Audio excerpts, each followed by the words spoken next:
Bom dia, meus amados irmãos, a graça e a paz.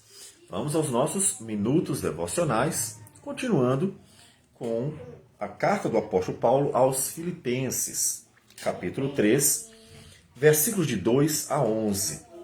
O apóstolo Paulo, ele precisa abordar algo que ameaçava naquela época o cristianismo. O que acontece? O judaísmo e o cristianismo ainda estão bastante relacionados. E muitos dos judeus que se juntaram aos cristãos ainda estavam presos à ideia de que é pela prática da lei que o homem é salvo. E terminavam passando adiante isso, e isso se tornou um grande problema, porque, obviamente, anulava e anula a graça da salvação, ou a salvação pela graça em Cristo Jesus. Ele diz assim: acautelai-vos dos cães, acautelai-vos dos maus obreiros, acautelai-vos da falsa circuncisão. Observe que o apóstolo Paulo é bastante firme, duro, para com as falsas doutrinas. Observe que nós já falamos em outro momento que precisamos fazer uma distinção entre ideias diferentes dentro daquela margem do cristianismo considerada aceitável e as falsas doutrinas, né? Ou seja, há dentro do cristianismo diversos ensinamentos que são aceitáveis pela própria dificuldade de se interpretar um texto ou outro.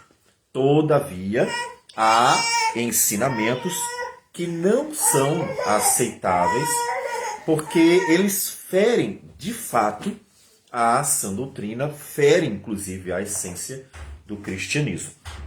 E um deles é a oposição à salvação pela graça em Cristo Jesus. E é o que os judeus, né, ensinavam, era a salvação pelas obras. Então, ele diz, olha, cuidado com eles. Tá? Então, observe que ensinar que a salvação é por meio de obras, e não tão somente pela graça em Cristo Jesus, então é algo que realmente fere a essência do Evangelho.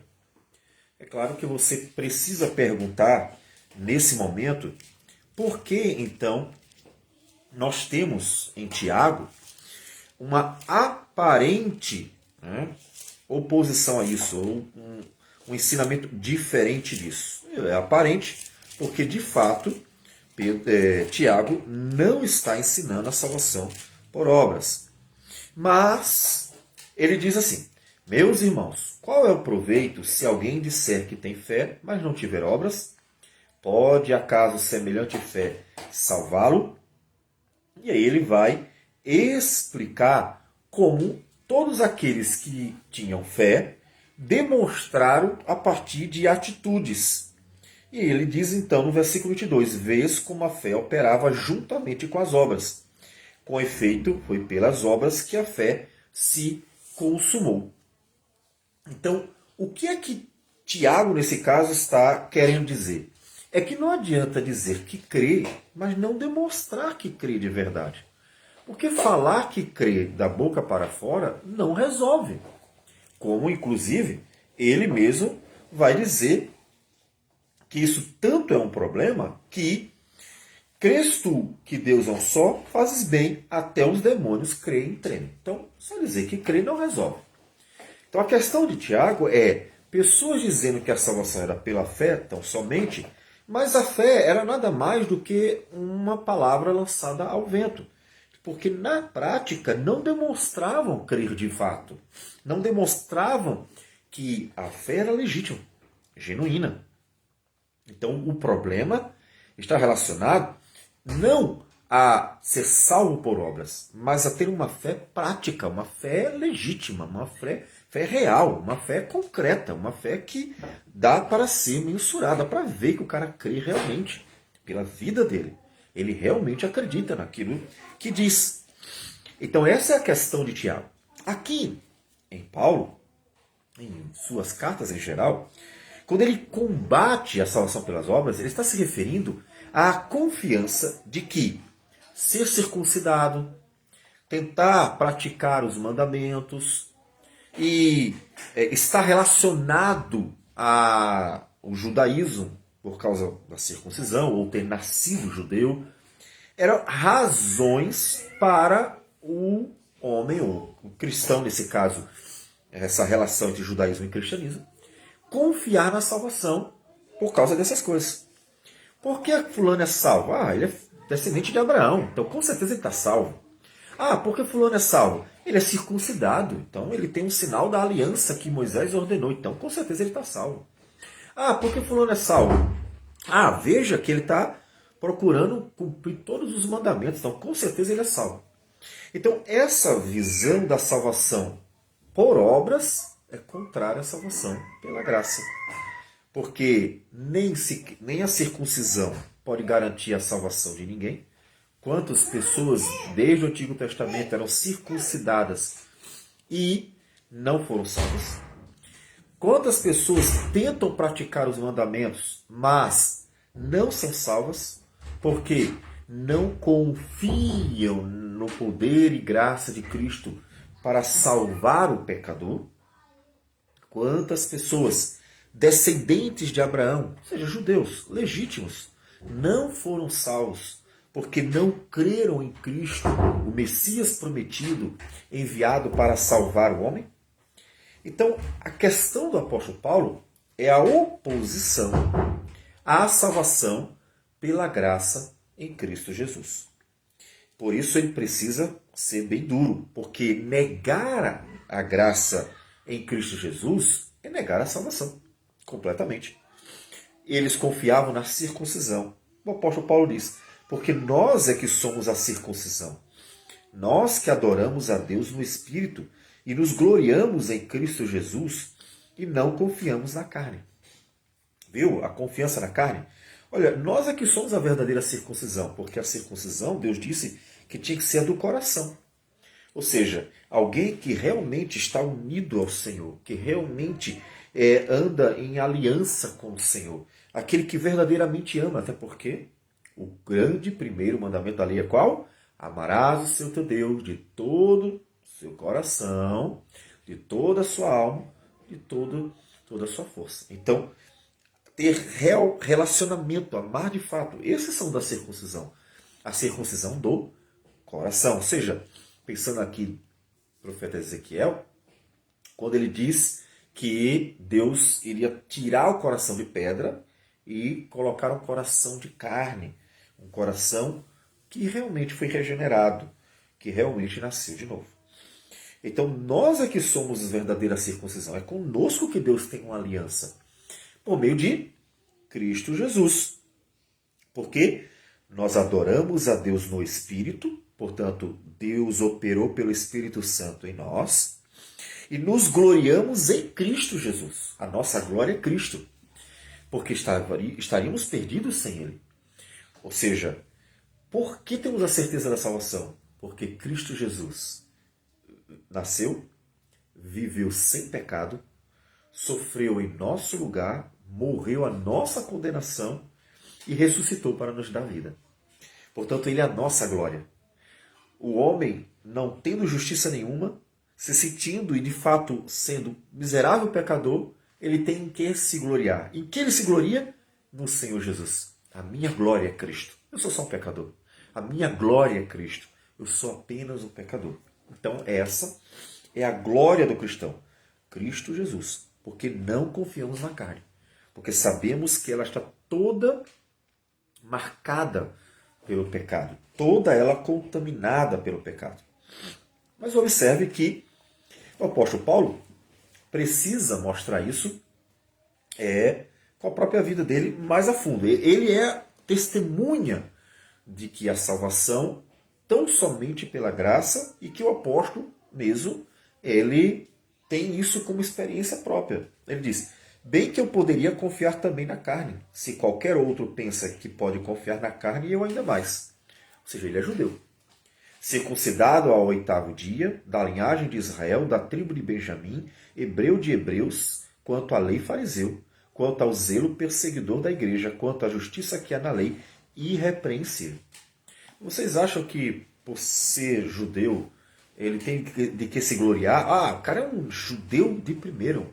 Ele é um judeu irrepreensível. Ele tem toda uma linhagem, uma descendência registrada. Ah, esse com certeza é escolhido do Senhor. Esse com certeza está salvo. Eu disse, mas por quê? Eu também tinha tudo isso. Eu estava perdido. Eu também tinha tudo isso. Nada disso me ajudou em nada. Inclusive, perseguir a igreja. Então, eu ainda me destaquei dentre eles. Então, ser circuncidado não adianta, ser judeu não adianta, e tentar ser irrepreensível também não adianta. Por quê? Porque nada disso satisfaz a justiça de Deus. É fundamental compreender a razão das obras não serem capazes de justificar o homem. Por quê? Porque seja qual for a confiança nos sinais da aliança do Antigo Testamento, o nascer, né, ter a linhagem de Abraão, ou mesmo ser irrepreensível aos olhos dos homens, nada disso resolve, porque nada disso satisfaz a justiça de Deus. Pergunta: o circuncidado peca? Peca. O judeu descendente de Abraão peca? Peca. E o irrepreensível na lei peca? Peca. Nenhum deles consegue fazer tudo, 100%, exatamente tudo que Deus exige. Ou seja, ninguém consegue ser santo. Lembre-se que Deus é santo, santo, santo, santíssimo.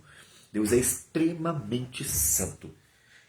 Esses personagens que confiam na circuncisão, na carne, na linhagem, ou mesmo no ser irrepreensível perante a lei, aos olhos dos homens, esses homens conseguem ser santos? Não.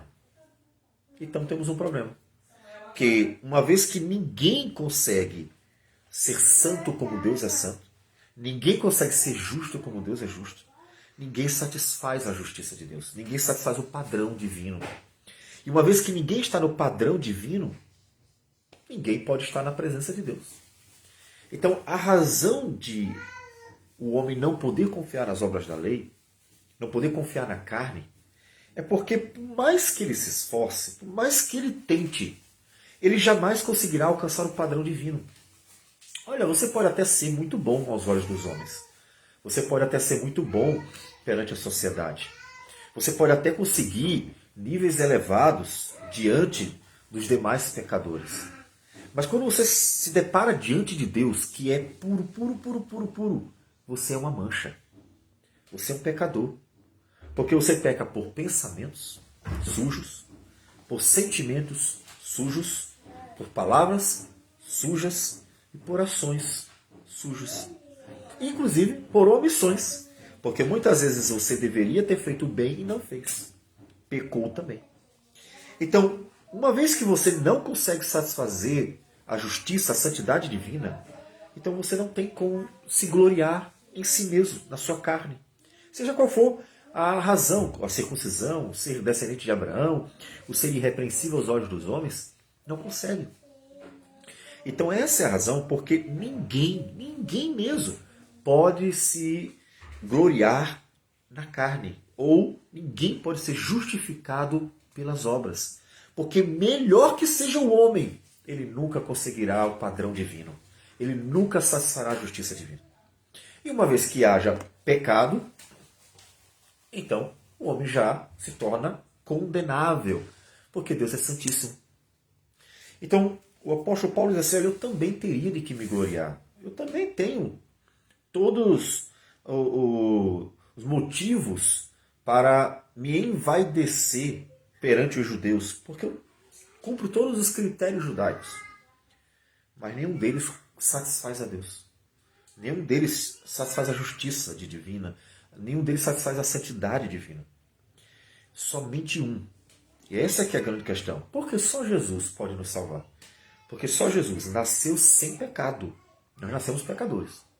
Nós nascemos já herdando o pecado do pai e da mãe. A natureza. É como uma doença. Então o pecado transmitido hereditariamente. É como uma doença. Ele é transmitido adiante. Nós herdamos o pecado porque herdamos dos pais. Então, naturalmente, não é que nós vamos pagar os pecados dos pais. Já dissemos isso. Que ninguém que vai ao inferno vai por causa de Adão e Eva, por exemplo. Ah, eu estou indo para o inferno porque Adão um dia comeu do fruto e agora eu estou sendo condenado por causa dele. Ninguém. Aquele pecado já foi resolvido. Você vai por causa dos seus pecados. Como disse, é o que Ezequiel fala. Nenhum filho vai pagar pelos pecados dos seus pais. Cada um será condenado pelos seus pecados. Então, ninguém satisfaz a justiça divina no nascimento. Porque já nasce pecador. Ninguém nasce puro. Só um nasceu puro. Jesus nasceu sem pecado. Todos os outros nascem naturalmente pecadores. O pecado não é essência humana. Já explicamos, porque o pecado ele entrou na criação e sairá. Mas o pecado está na humanidade até Jesus voltar. Então, só Jesus nasceu sem pecado. Então já começa diferente. Ele nasceu sem pecado, nós nascemos pecadores. Só Jesus viveu a vida inteirinha, todos os seus 33 anos, sem pecado. Sem pecado. E nós, durante todos os dias de nossa vida, o homem pode viver um mês a 120 anos. Ele tem pecado durante a sua vida inteira. O homem peca, o ser humano peca a vida inteira por pensamentos, sentimentos, palavras, atitudes e omissões. A vida toda. Portanto, só ele poderia realmente satisfazer a justiça de Deus com a morte. Ou seja, ele está dentro do critério, ele está satisfazendo a santidade de Deus, porque ele é santo. Deus é santíssimo, Jesus é santíssimo. Então, ele satisfaz. Então, só ele poderia voluntariamente dizer: eu que sou santíssimo, como Deus é santíssimo, eu quero entregar a minha vida de forma que, na minha santidade, eu pague o preço do pecado deles, carregando o pecado deles nas minhas costas, enquanto eu dou a eles a minha justiça. Então, só ele poderia nos substituir. Por isso que, por melhor que seja o homem, nenhum deles pode se gloriar na carne, se gloriar em si mesmo. Ninguém. E assim, toda religião que ensina que a salvação se dá por obras, que o homem pode se gloriar em fazer o que é bom e Deus vai salvá-lo por causa da bondade dele, por causa de alguma marca como a circuncisão nele, toda religião que ensine que a salvação vem por obras, está anulando que o homem nasce pecador, é sempre pecador e nunca satisfará a justiça de Deus.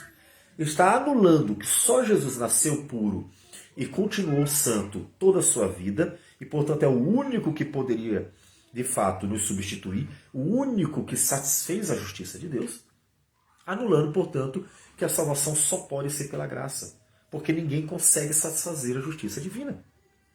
Isso é muito importante, todas as cartas, praticamente, possuem algum indicativo disso, porque essa é a essência do Evangelho. E no primeiro século, o primeiro inimigo da igreja foi exatamente a doutrina da salvação pelas obras. Ou seja, a ideia de que a salvação não é tão somente pela graça do Senhor, que a salvação não é pela justiça de Cristo apenas, mas também por uma justiça nossa. Então, precisa ser combatido, e fortemente, o apóstolo Paulo faz. Mas olha o que ele diz: mas o que para mim era lucro, isto considerei perda por causa de Cristo. Sim, deveras considero tudo como perda ou prejuízo por causa da sublimidade do conhecimento de Cristo Jesus, meu Senhor, por amor do qual perdi todas as coisas e as considero como refúgio para ganhar a Cristo. Veja aqui, ele diz assim: olha, quando eu conheci a Cristo e entendi o Evangelho, que ele é o único homem que nasceu puro e permaneceu santo a vida toda, satisfazendo a justiça de Deus, e que ele trocou de lugar comigo para me dar graciosamente, verdadeiramente a salvação. E eu olhei para a minha vida e vi que, apesar de toda a glória aparente, tudo que eu poderia me gloriar, tudo que poderia me envaidecer, não era nada, porque tudo isso não satisfaria a justiça de Deus. Ao ver a Cristo, eu considerei tudo como um prejuízo. Opa, eu não quero isso aqui. Eu não tenho de que me gloriar, eu não vou satisfazer a justiça de Deus nunca. Eu nunca vou conseguir satisfazer o critério divino. Ele considerou tudo como refúgio, como um lixo, como coisa que não presta. Então, veja como ele trata as obras da lei. Ele considera como um refúgio. Por causa de quê? Por causa de Cristo. Ele disse, não, eu abandonei tudo. Eu não quero mais nada disso, não. Isso aqui não vai me dar salvação. Isso aqui não vai me levar à vida eterna, porque eu não consigo satisfazer a Deus com isso. Eu não consigo. Eu não consigo satisfazer a justiça divina. E ser, então, achado nele, em Cristo, não tendo justiça própria, eu não tenho justiça própria, eu não tenho de que me gloriar em mim mesmo, eu não tenho de que, o que mostrar para Deus como motivo para ele me salvar, não tenho em mim nada, não tendo justiça própria, que procede da lei, senão o que é mediante a fé em Cristo, a justiça que procede de Deus, baseada na fé. Ou seja, a justiça que me foi dada é a do próprio Deus. Cristo, Filho de Deus, me deu a sua justiça, porque ele trocou de lugar comigo. Satisfez a justiça divina, portanto, trocou de lugar comigo para que eu pudesse ter a sua justiça perante o Senhor. Então, essa é a minha justiça. Por isso que o apóstolo diz aos Coríntios que alguém tem que se gloriar, glorie-se em Cristo, glorie-se em conhecer Jesus. Porque ele é a única glória. O que tem de glória no homem? Me diga. O homem mais rico do mundo, qual é a glória dele? Ele vai morrer e vai para o inferno, não vale nada. O mais poderoso do mundo, qual é a glória dele? Ele vai morrer e vai ser comido pelos bichos e vai para o inferno, não vale nada. Qual é a glória do homem? Sua inteligência e os seus muitos pecados que o tornam lixo? Ou seja, o homem não tem de que se gloriar em nada. Porque até aquele que é o homem aparentemente melhor perante todos, ainda é diante de Deus nada. Um lixo, porque ele está cheio de pecado. O homem é cheio de pecado. Não vale nada. Portanto, o homem não tem de que se gloriar. Ninguém tem de que se gloriar. Por isso que o orgulho é uma tolice. O orgulho é nada mais do que tolice, fruto do pecado. Então, o homem não tem de que se gloriar, porque a sua razão aparente de glória é para Deus como nada, porque ele está cheio de pecado. E o apóstolo Paulo, então, deixou tudo para trás. Ele abandonou tudo isso. Eu vi que, por mais que eu tentasse, por melhor que eu fosse aos olhos dos homens, isso não valia nada. E trocou tudo pelo quê? Pela sublimidade do conhecimento de Cristo. Para o conhecer e o poder da sua ressurreição e a comunhão dos seus sofrimentos, conformando-me com ele na sua morte, para que de algum modo alcançar a ressurreição dentre os mortos. Aí veja que coisa interessante. Ele está preso, e nós já falamos várias vezes, e isso abalou a igreja, mas ele diz, eu abandonei toda a glória aparente para ter a Cristo, porque Cristo é verdadeiramente glorioso, é verdadeiramente santo, verdadeiramente justo, e substituiu o pecador, trocou de lugar com o pecador, pagando o preço do pecado, portanto ele é a minha glória, e eu troquei tudo só por ele. Ele basta, ele é suficiente, porque ele realmente satisfez a justiça divina. Ele realmente pagou o preço da redenção. E ele realmente ressuscitou, vencendo a morte, para me dar a vida. E em suas mãos está o poder da vida eterna. Então, eu troquei tudo por Cristo Jesus. E é exatamente por isso que eu tenho a certeza da vida eterna. E prefiro o sofrimento com ele, para poder ressuscitar também com ele para a eternidade. Ou seja, eu prefiro estar onde eu estou, preso, sofrendo por amor a Cristo, pagando um preço alto de ser cristão, porque ele está sendo perseguido, foi preso e assim por diante. Eu prefiro isso do que tudo que eu tive. Porque é aqui, unido a Cristo e sofrendo por amor a Cristo, que eu tenho a Cristo, a minha salvação. É com Ele que eu tenho a certeza da vida eterna. Então tudo que passou, tudo o que ele deixou para trás, é lixo para ele. Então observe como é que o apóstolo Paulo trata a questão da tentativa religiosa do homem salvar-se ou ser salvo perante Deus por meio das obras. Se você, e que é comum isso acontecer, já pensou que tentar ser bonzinho faria com que Deus se convencesse de que você deveria ir para o céu? Pense, reflita. Mesmo que você, aos olhos dos homens, possa ser bonzinho, mesmo que você tenha coisas aos olhos dos homens para se orgulhar, e mesmo que você tenha aos seus olhos motivo para se envaidecer, e mesmo que você seja até irrepreensível diante da sociedade, me diga, você nunca pecou? É possível até contar seus pecados? Eu diria que é até impossível um ser humano contar os seus pecados. Porque, como eu já disse, você peca por sentimentos, pensamentos, palavras, atitudes e omissões. Então, já que você está tão cheio de pecado, e agora percebe que por mais que parecesse bom aos olhos dos homens, você na verdade é um pecador que tem apenas uma casca fininha, bem fininha, que engana a si mesmo e aos outros. Já que agora você vê a sua própria miséria, me diga, você tem alguma chance de ser salvo tão somente por suas obras? Não, não é? Então, Cristo é a nossa glória. Porque realmente aquilo que você tenta e não consegue, Ele fez. Ele nasceu puro, Ele viveu de forma plenamente santa. Ele nunca pensou nada de mal, nenhum pecado. Ele nunca sentiu nada de ruim, nenhum pecado. Ele nunca falou nada pecaminoso, nenhum pecado. Ele nunca fez nada de errado, nenhum pecado. Ele nunca se omitiu de fazer o que é certo, portanto, nenhum pecado. Ele é completamente santo. Ele foi, Ele é e sempre será completamente santo. Ele é a nossa glória. Porque, inclusive, por amor a Deus e ao seu povo, Ele se uniu a nós, Ele se deu a nós, para que, unidos a Ele, desfrutássemos da salvação, das bênçãos que Ele herdou, por ser santo, por ter agradado a Deus. Herdássemos, então, nele todas as bênçãos também. Então Ele é a nossa glória, Ele é o motivo da nossa alegria, Ele é o nosso prazer, a nossa satisfação, porque Ele realmente é o santo, ou como diz a Escritura, o justo e justificador.